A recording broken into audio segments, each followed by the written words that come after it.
Welcome back to my channel Arju's kitchen and চ্যানেলে সবাইকে স্বাগতম। আজ আমি আপনাদের জন্য নতুন রূপে একটি রেসিপি নিয়ে এসেছি। আটা এবং ডিম দিয়ে মজার নাস্তা রেসিপি, যা ছোট থেকে বড় সকলে পছন্দ করবে। আসুন কথা না বাড়িয়ে ভিডিওটি শুরু করা যাক। প্রথমে আমি একটা বোল নিয়েছি, আর বলে আমি 2 বাটি পরিমাণ আটা নিয়েছি। একটু বেশি করে তৈরি করব, খেতে কিন্তু অনেক মজা হয়। আর এখানে নিয়েছি স্বাদ মতো লবণ, 1 চামচ পরিমাণ কালো জিরে, আর এখানে দিয়ে দিব বেকিং সোডা। এখানে দিয়ে দিচ্ছি 4 টেবিল চামচ রান্নার তেল। সমস্ত উপকরণগুলোকে ভালো করে মিক্সড করে নিতে হবে। দেখতে হবে মুঠিতে দলা পেকে যখন আসবে, তখনই কিন্তু এই নাস্তার জন্য আর ময়দাটি রেডি হয়ে গিয়েছে। এখানে আমি অল্প অল্প পানি দিয়ে ডোটা তৈরি করব। একবারে বেশি পানি দেওয়া যাবে না, একদমই আটাটা নরম হয়ে যেতে পারে। এজন্য অল্প অল্প পানি দিয়ে ভালোভাবে নরম একটা ডো তৈরি করে নিচ্ছি।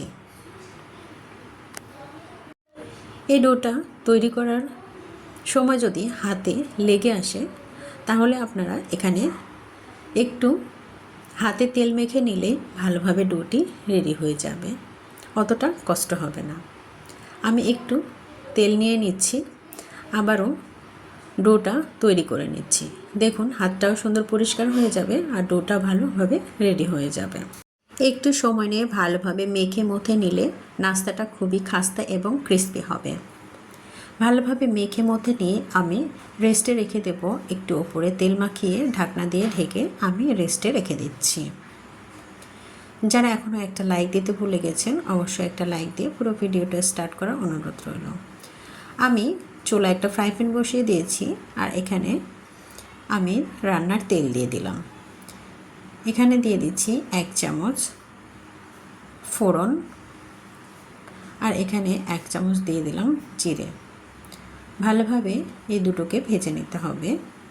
এরপরে আমি দিয়ে দেব 1 কাপ পরিমাপ পেঁয়াজ কুচি করে রেখেছিলাম আগে থেকে, সেই পেঁয়াজটা আমি এখানে দিয়ে দিচ্ছি। ভালোভাবে পেঁয়াজটাকে নেড়ে চেড়ে তেলের উপরে একটু নরম করে নিতে হবে। এই নাস্তাটা খেতে কিন্তু খুবই ভালো লাগে। এখানে দিয়ে দিচ্ছি কাঁচামরিচ, 3-4টে কাঁচামরিচ আমি এখানে দিয়েছি, একটু চটপটা তৈরি হবে। আর এখানে দিয়ে দিচ্ছি স্বাদ মতো লবণ দিয়ে ভালোভাবে নেড়ে চেড়ে একটু পোড়া পোড়া তৈরি করে নিতে হবে। দেখুন স্ট্রাকচারটা ঠিক এরকম হবে। এখন আমি এখানে দিয়ে দেব মিক্সড মশলা, রাঁধুনি মিক্সড মশলা দিয়েছি। আর এখানে দিয়ে দেব মরিচের গুঁড়া সামান্য, কারণ কাঁচা মরিচটা একটু বেশি দিয়েছিলাম। আর এখানে দিয়ে দিচ্ছি জিরার গুঁড়া। আপনারা যে যার মতো মশলাটা অ্যাড করে দিতে পারেন, তবে আমার কাছে যেগুলো মশলা ছিল সেগুলো আমি অ্যাড করেছি। ভালোভাবে নেড়ে চেড়ে মিক্সড করে নিতে হবে। এরপরে আমি 2টো ডিম এখানে অ্যাড করব। এভাবে নাস্তা রেসিপিটা তৈরি করলে এতটাই স্বাদ লাগে, আর পরিবারের সবাই তো খুবই পছন্দ করবে। একটু আলতো করে নাড়াচাড়া করে নিতে হবে। ডিমটা সিদ্ধ হওয়া অবধি একটু অপেক্ষা করে নিতে হবে। ঠিক এভাবেই পুরটা আমি তৈরি করে নিলাম। খুবই সহজে এই নাস্তা রেসিপিটা ঝটপট তৈরি করা যায়। ডিমের পুরটা আমার রেডি হয়ে গিয়েছে, দেখুন। আর একটু নেড়ে চেড়ে আমি একটা বাটিতে উঠিয়ে নেব। একটু লো ফ্লেমে কিন্তু রেখে রান্না করে নিতে হবে, কারণ ডিমটা পুড়ে গেলে কিন্তু খেতে ভালো লাগবে না, বাজে একটা স্মেল আসবে। ভালোভাবে নেড়ে চেড়ে আমি এগুলোকে একটা বাটিতে উঠিয়ে নিচ্ছি। নতুন বন্ধুরা যারা অলরেডি আমার চ্যানেলে চলে এসেছেন, অবশ্যই চ্যানেলটি সাবস্ক্রাইব করে পাশে থাকা বেল আইকনটি প্রেস করে রাখবেন, তাহলে আমার নিত্য নতুন ইউনিক রেসিপিগুলো পৌঁছে যাবে আপনাদের কাছে। আর সময় সুযোগ বুঝে আপনারা দেখে নিতে পারবেন। এখানে আমি আগে থেকে যে মথে রেখেছিলাম আর আটার ডো, সেগুলো আমি আরেকটু মথে নেব। নাস্তাটাকে ক্রিস্পি এবং খাস্তা তৈরি করতে গেলে তাকে ভালো করে মেখে নিতে হবে। এখন আমি এই আটাগুলোকে লেচি কেটে নেব। আমি অনেকগুলোই তৈরি করেছি, কারণ নাস্তা বানাতে বানাতে এটা শেষ হয়ে যায়, আর এর জন্য আজকে আমি অনেকগুলো তৈরি করেছি।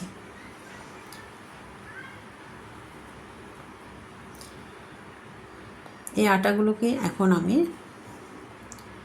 ছোট ছোট লেচি কেটে নেব, দিয়ে নাস্তাগুলোকে আমি তৈরি করে নিচ্ছি। সবগুলোই আমি লেচি কেটে নেব এক সমান করে। নাস্তাগুলো এক সমান হলে দেখতে কিন্তু ভালো লাগে। সবগুলো আমার লেচি করে নেওয়া হয়ে গিয়েছে। আমি এগুলো সবগুলো উঠিয়ে নিচ্ছি, আর একটা নাস্তা আমি তৈরি করে দেখাবো কিভাবে নাস্তাটি রেডি করলাম। খুবই সহজ, একটা রুটির মতো বেলে নিতে হবে, এরপরে ভাঁজ দিলেই কিন্তু মিনি মোগলাই পরোটা তৈরি হয়ে যাবে। আমরা কিন্তু চড়া দামে বাইরে থেকে এই মোগলাই পরোটাটা কিনে নিয়ে আসি, তবে বাসায় যদি এরকম করে খুবই সহজে অল্প সময়ে যদি তৈরি করে নিতে পারেন, সকলে কিন্তু তৃপ্তি সহকারে খেতে পারবেন। রুটির মতো বেলে নিয়ে এর উপরে আমি পুর দিয়ে সুন্দর করে মিনি মোগলাই পরোটা তৈরি করে নিচ্ছি। এটা খুবই সহজ।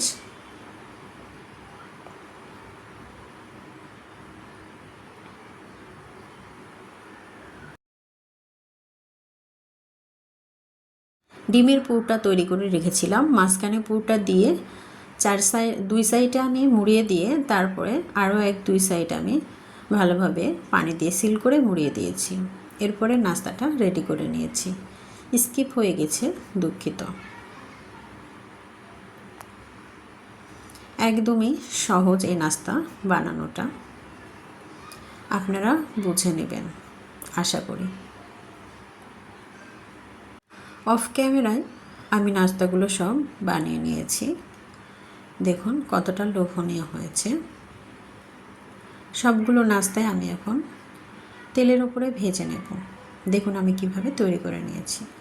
ফ্রাই প্যানে তেল দিয়েছি এবং তেলটা অলরেডি গরম করে নিয়েছি। এখানে আমি আস্তে আস্তে নাস্তাগুলো দিয়ে ভেজে নেব, তবে চুলার আঁচটা লো টু মিডিয়ামে রেখেই কিন্তু নাস্তাগুলোকে ভেজে নিতে হবে। বেশি জাল করে নিলে কিন্তু নাস্তার ওপরটা কিন্তু তাড়াতাড়ি হয়ে যাবে, আর ভেতরটা কিন্তু কাঁচা থেকে যাবে, আর নাস্তাটা ক্রিস্পি হবে না, ফোলা ফোলা হবে না। এই জন্যই লো টু মিডিয়ামে রেখে নাস্তাগুলোকে ভেজে নিচ্ছি। খেতে কিন্তু অসাধারণ লাগে, দোকানের থেকেও কিন্তু কম হয় না এই রেসিপিটি। আমার নাস্তাগুলো কাঙ্ক্ষিত কালার চলে এসেছে, আমি এগুলোকে উঠিয়ে নিচ্ছি। কতটা ক্রিস্পি হয়েছে দেখুন, দেখে বোঝা যাচ্ছে। কেমন লাগলো আমার এই নাস্তা রেসিপিটি অবশ্যই একটা কমেন্টের মাধ্যমে জানিয়ে যাবেন। আরও এক ব্যাচ আমি ভেজে নিচ্ছি, অনেকগুলো তৈরি করেছি, এই জন্যই আমার একটু সময় লেগেছিল। আরও এক ব্যাচ আমি উঠিয়ে নিচ্ছি এবং পরিবেশন করে দেখিয়ে দিচ্ছি কতটা লোভনীয় হয়েছে এবং খাস্তা হয়েছে। খুবই সহজে অল্প সময়ে কম উপকরণ দিয়ে বাসায় কিন্তু এরকম নাস্তা পরিবারকে উপহার দিতে পারেন।